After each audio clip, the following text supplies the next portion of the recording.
So the Supreme Court just denied review to a critical Second Amendment case which deals with machine gun bans in the GCA. This, of course, is not good news, and it likely signals what may happen in two other cases that are pending in front of the Supreme Court dealing with the NFA and SBR restrictions. So let's talk about what happened in this critical case. Now, before we jump into this video, if you want to support the channel, one of the best ways to do that is simply to subscribe. You can also double check to make sure YouTube has not unsubscribed you, because they love to do that on two-way channels. And I also want to thank one of the main supporters of this channel, which is 1st Phorm. You guys know that 1st Phorm is an amazing company. They're pro-freedom, pro-America. They support the Second Amendment and what we talk about here on the channel, and they have amazing supplements. So if you're trying to get healthier, for the new year, or you have some sort of resolution, check them out using the link down below. And if you order any supplements, you can actually get a free 5-pack of protein sticks using my link down below. As I mentioned in the intro, in this video, we're going to be talking about a critical Second Amendment case dealing with machine gun bans, the GCA, and what just happened in the Supreme Court. You may remember that recently we received a ruling out of the 10th Circuit Court of Appeals upholding the GCA's restrictions on machine guns despite the Second Amendment and the challenges that were brought against it. This comes after the Trump DOJ continued to argue against the Second Amendment in this challenge, and also another critical case which also dealt with machine gun restrictions. You may recall that 2 district courts recently dismissed machine gun possession charges using the Second Amendment, and also the recent ruling by the Supreme Court in Bruen. The case we're going to be talking about in this video is called U.S. versus Morgan, and in this case, a federal district court in the state of Kansas found that a machine gun possession charge was unconstitutional in violation of the Second Amendment as it applied to Mr. Morgan. This Kansas-Morgan decision was then appealed to the 10th Circuit Court of Appeals by the United States government, and the 10th Circuit issued a ruling and reversed what the lower court said in this case. The Pro 2A side decided to file for Supreme Court review, so they filed a cert petition to the Supreme Court, and now we have the court's answer.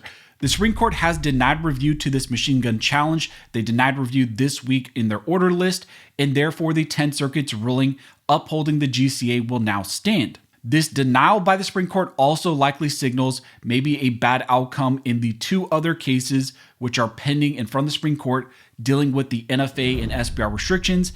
And those 2 cases went to Supreme Court conference this Friday. And so next week, we're going to be anticipating what the Supreme Court do, and what happened here in this Tamori Morgan case likely signals maybe what's going to happen in those challenges. Now, the facts in this case are that Mr. Tamori Morgan was charged with 2 counts of possessing a machine gun in violation of 18 U.S.C. section 922-0. And specifically, Mr. Morgan had an AR-15 that was potentially converted into a machine gun, and then also a machine gun conversion device, which was a Glock switch. It is the possession of those 2 items that got Mr. Morgan charged and convicted, and he moved to dismiss the possession convictions based on the Second Amendment. Now, on review, the district court judge ruled in favor of Mr. Morgan, striking down the GCA restrictions on machine guns as it applied to him. When looking at the Supreme Court's precedent in Heller, the court there found that the government relies on Heller to argue that machine guns are not covered by the plain text of that amendment. The Heller language cited by the government is unavailing. First, the government's interpretation of Heller relies exclusively on dicta. Machine guns were not at issue in Heller, he stated. Second, the government's interpretation would run directly counter to the essential analysis in Heller. Just as the Fourth Amendment applies to modern searches, the Second Amendment applies to arms that did not exist at the country's founding. So the court rejected the federal government's arguments that Heller supports a machine gun restriction.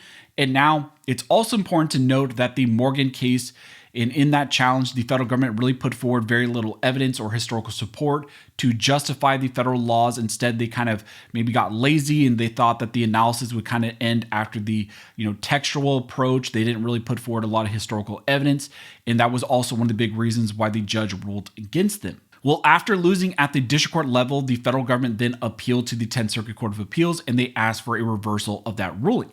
So despite the new administration, the Trump DOJ continued to make anti-gun arguments in this very challenge. Now, during the oral arguments, the Trump DOJ's attorney relied heavily on Heller as a basis for banning machine guns.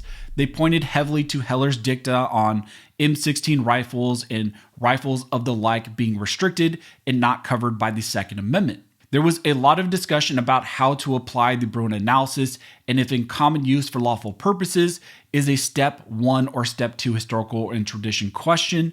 And the U.S. Attorney conceded that machine guns are arms, but they are not protected arms under the text of the Second Amendment. So they tried to draw this distinction where you could say essentially they are arms, but they're just simply not protected arms. And in response, Mr. Morgan decided to file for cert petition to the Supreme Court, and he asked for the Supreme Court to step in and finally address this issue. In the petition, he stated that when it comes to the Second Amendment jurisprudence, confusion plagues the lower courts.